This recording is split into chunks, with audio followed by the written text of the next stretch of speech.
There is something I learned about 40 years ago that still surprises me today when I explain it to someone. People look at me with a face of doubt, as if I were making up stories. But anyone who has seen the difference in their own garden knows it is true. A plant that most people have at home, tossed in a corner, forgotten in a cracked pot near the window. This plant has a liquid inside that does what no bagged fertilizer and no off-the-shelf poison can do at the same time. It feeds the earth, protects the plant, and even awakens something that was dormant in the soil. And the most surprising thing is that it costs less than $2 at any market. I am talking about aloe vera. And before you say you already know aloe vera, let me ask you something. Did you know that you can completely replace everything you spend on fertilizers and pesticides in your garden? Because I didn't know. It took me almost a lifetime to understand this correctly. And what I am going to tell you today changed the way I care for the land up to the present moment. I was born and raised on a small property in the countryside of Minas Gerais. My father grew a little bit of everything: corn, cassava, beans, and vegetables in the backyard. We didn't have money to buy chemical fertilizers every season, so we learned from a young age to work with what the land and nature offered us. My father had a way of observing plants that I have never seen matched by anyone. He would arrive at the garden early in the morning, even before the sun warmed up, and just stand there looking. He didn't do anything, he just looked. I was a child and thought that was strange. One day I asked him what he was looking at. He replied that he was listening to what the plant was trying to say. That stayed in my head for decades, and over time, I began to understand what he meant by that. The plant communicates. It shows when it is hungry, when it is thirsty, when it is being attacked by something it cannot fight alone. The leaf withers in a different way depending on the problem. The color changes in a specific way. Growth stops in a way that has a reason. And when you learn to read these signs, you begin to realize that most problems in a garden can be solved with simple things that nature already makes available. But we gradually moved away from this knowledge. First came the discourse that without industrialized products there were no results. Then came the propaganda that a healthy plant depends on chemicals. And so we kept buying, spending, depending, and the land became weaker and weaker. When I was about 30 years old, I went through a difficult phase on the property. The land was tired, the plants were not growing like before, pests appeared with a force I had never seen. I started using the products everyone used. I bought fertilizer, I bought poison, I bought everything the agricultural salesman recommended. At first it seemed to be working. The plants grew faster, more lush, but the land was becoming dependent. With each cycle, I needed more product to get the same result, and the insects were building resistance. What used to solve it stopped solving it. I was spending more and harvesting less. That made no sense. That was when Mr. Benedito, an older neighbor of mine, a man who knew things about the land that I never learned anywhere else, called me over to talk one Saturday afternoon. I was complaining about the pests, the expenses, the land that was no longer responding. He listened to me patiently, as he always did, and at the end, he asked me a simple question. He asked if I still had aloe vera in the yard. I told him yes, some old bushes my mother planted years ago that nobody cared much about.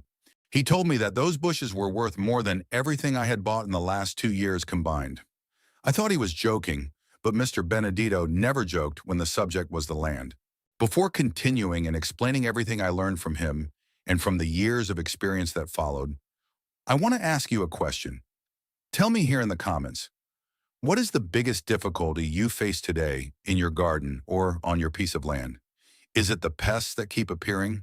Is it the plant that doesn't grow as you wanted? Is it the soil that seems dead and no longer responds? Every story you share down here reaches me and also helps other people who are going through the same problem. There is no small difficulty when the subject is producing food. If you want, you can copy the phrase below and leave it in the comment. You can write it like this: my biggest difficulty in the garden is seeing the plant grow weak, even when doing everything right. Because I know many people feel exactly this and need to know they are not alone.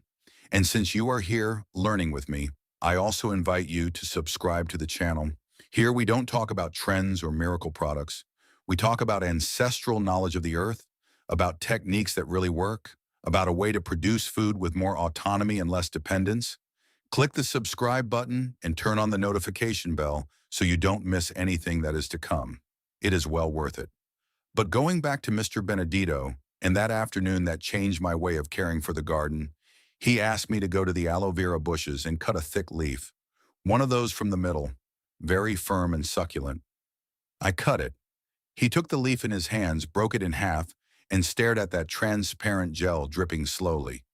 He said that what was there was what the ancients called the medicine of the earth, that aloe vera was not just a medicinal plant for skin burns, as most people think.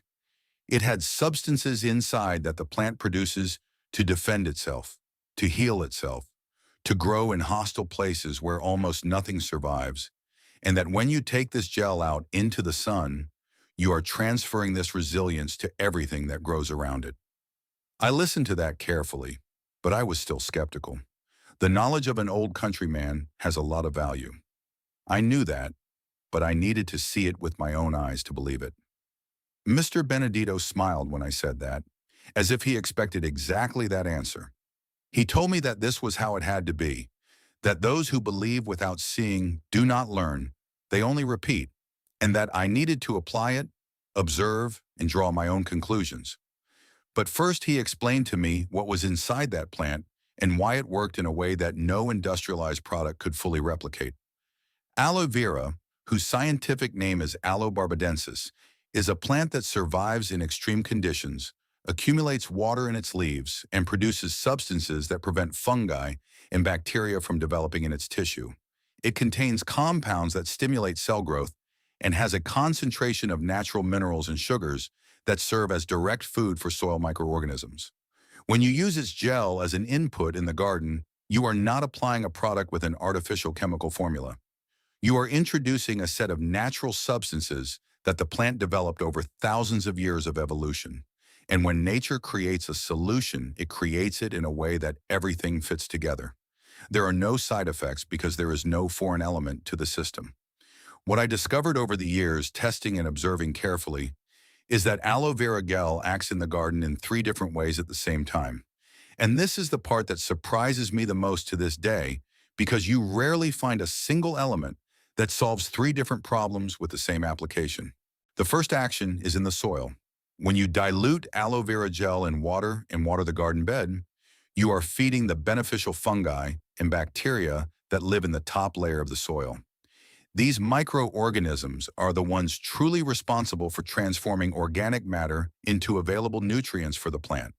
Without them, the soil becomes dead, compacted, and unable to support a healthy root. Aloe vera gel is rich in polysaccharides, which are complex sugar molecules that serve as direct food for this microbial life.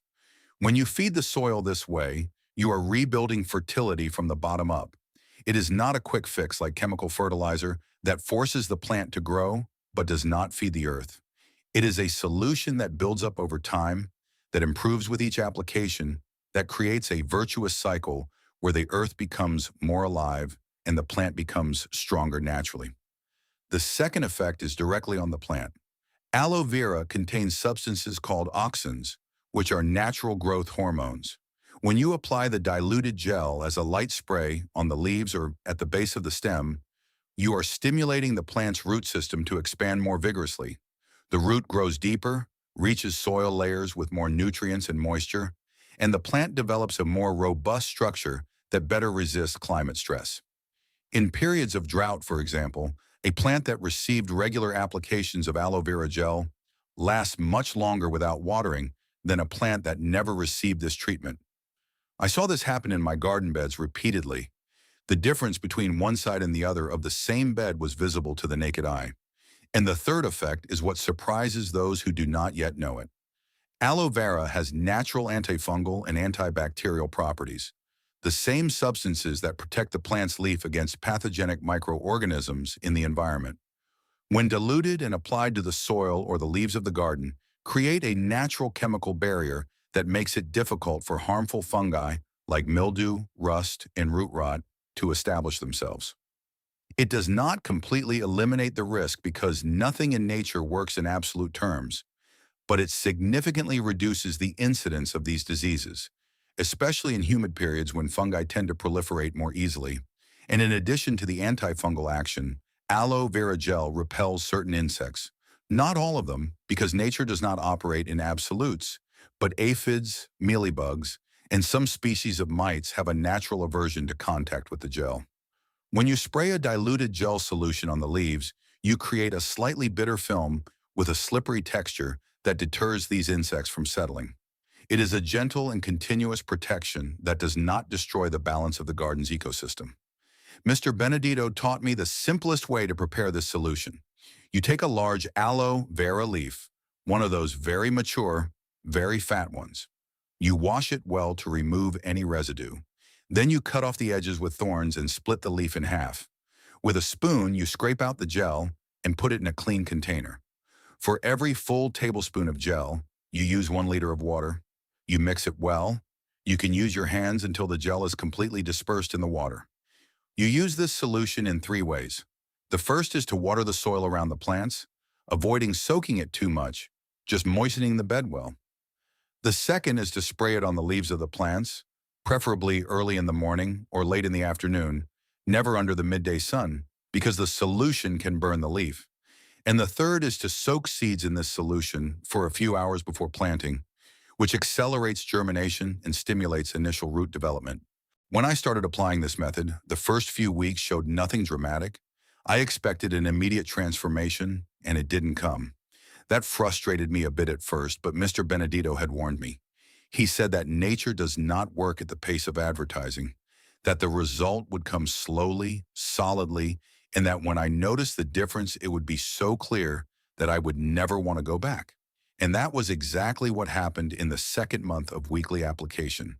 The leaves of the plants that were receiving the treatment began to show a more intense and uniform green color, not the forced color that appears after a nitrogen fertilizer, which is an aggressive green that lasts a short time.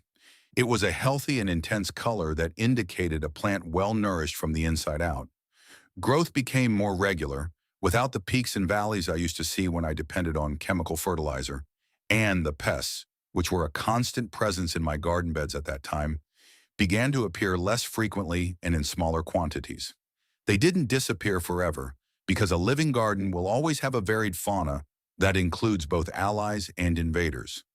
But the balance shifted, and when the balance shifts in favor of the plant, it begins to handle challenges better on its own. What fascinated me the most was seeing the soil change, and that took more time, about 4 or 5 months of constant application. But the change was profound. The earth that was previously compacted, hardened, almost impermeable in some parts, was becoming looser, darker, more porous. I could stick my finger in the dirt and feel the difference. The smell of the soil also changed. Living earth has a specific smell, that smell of the forest after the rain, deep and damp. Dead earth smells like dust, and my earth was starting to smell like life again. This happens because the microorganisms fed by the aloe vera gel produce substances that glue the soil particles together, forming a more porous structure. It is a process that biologists call soil aggregation. When this structure is formed, the earth retains more moisture without becoming waterlogged, allows oxygen to circulate better through the roots, and creates natural corridors where earthworms and other beneficial organisms can move more easily. It is exactly the opposite of what heavy chemical fertilizer does to the soil over time. The chemical product solves the immediate problem, but destroys the structure that sustains life in the soil. After these first few months, I did something I never expected to do. I completely stopped buying the products I used before. It wasn't a radical decision made in one day. It happened naturally as I realized I no longer needed them. The pests no longer required poison. The soil no longer required synthetic fertilizer. The plants were growing well without any chemical intervention, and the aloe vera that I had in abundant bushes in the yard was giving me everything I needed. There is an important detail I want to highlight here, because it is something many people ask about when I talk about this method. Aloe vera is not a concentrated fertilizer. It will not give the same immediate visual result as a bag of urea or NPK. If you are used to the idea that results must appear quickly and dramatically, you will have to adjust that expectation. What aloe vera does is rebuild a system. It is more like the difference between giving medication to lower a fever and treating the cause of the illness.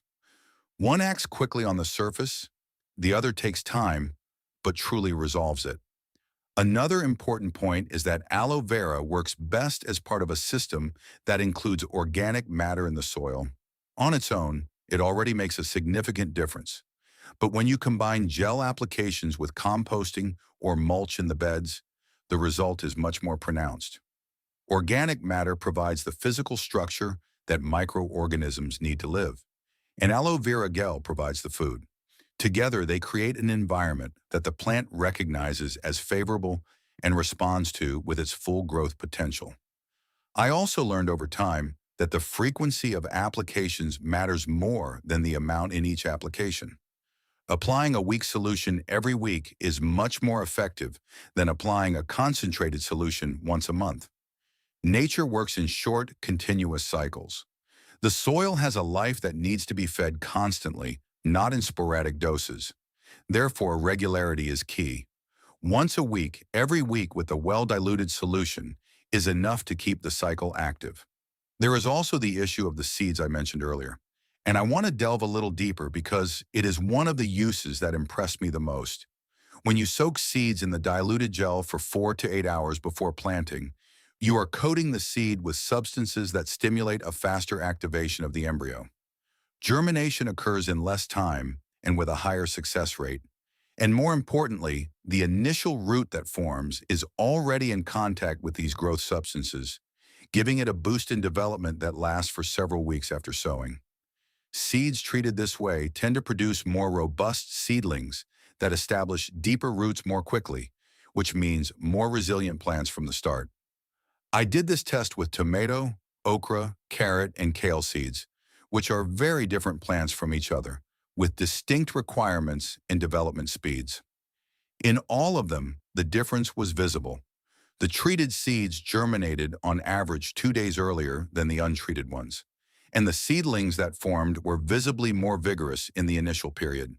It is not magic. It is natural chemistry acting on something the plant was already prepared to receive. Aloe vera itself is also an extremely easy plant to maintain. It does not need rich soil. It does not need frequent watering.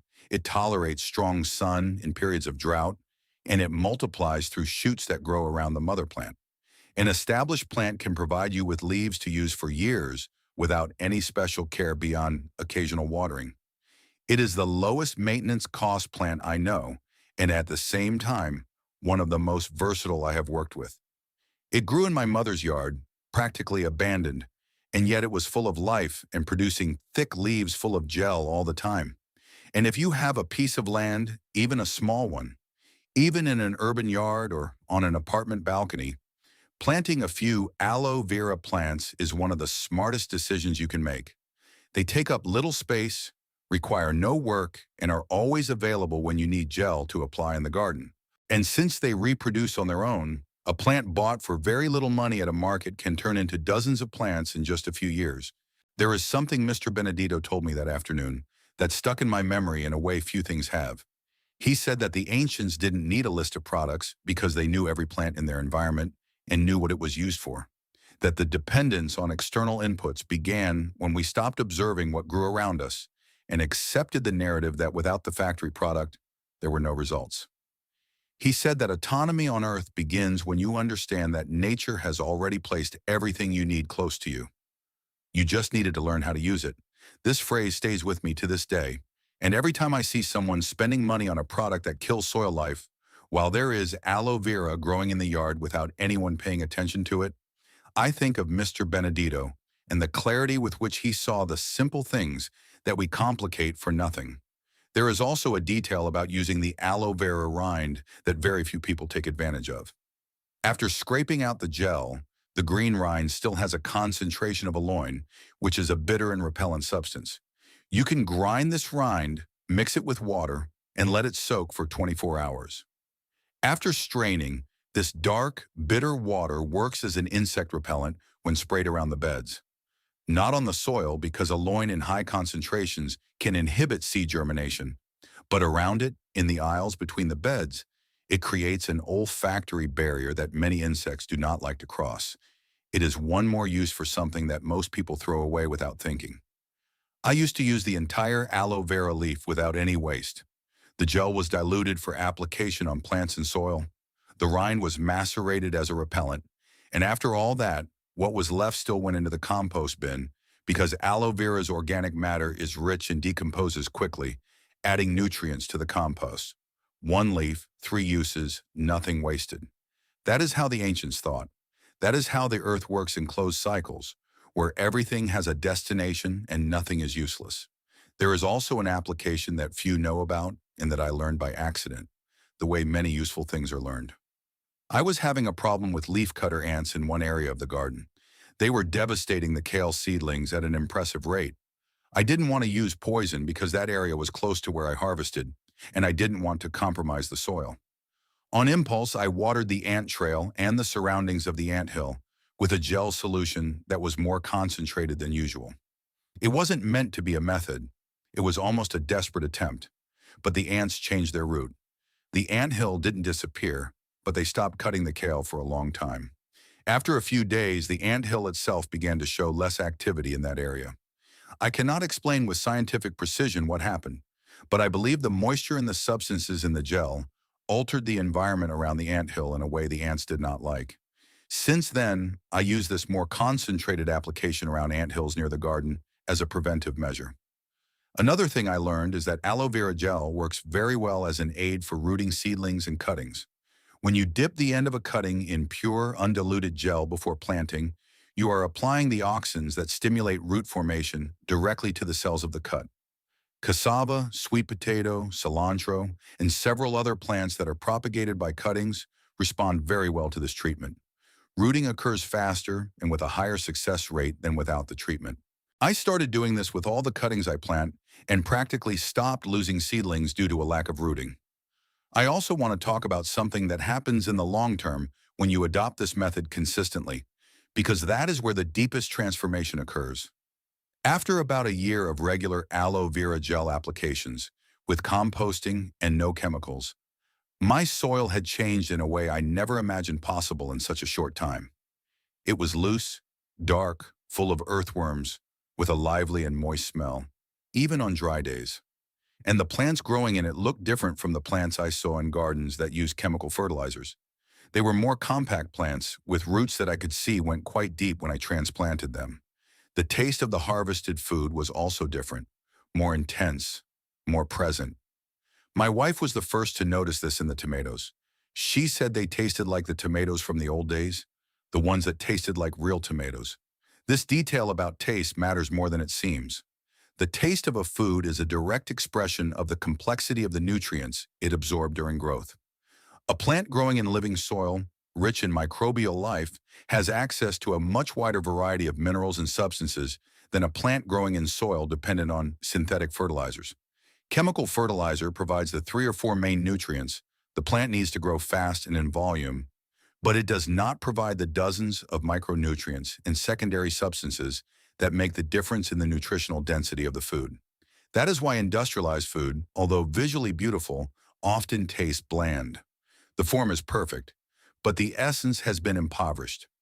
There is a phrase I heard from my grandfather when I was very young, and which I only truly understood after a long time working with the land.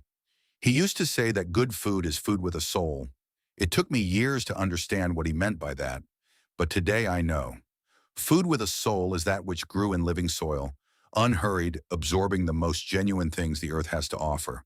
And aloe vera, in this context, is one of the oldest tools we have to bring life back to the soil and soul back to the food.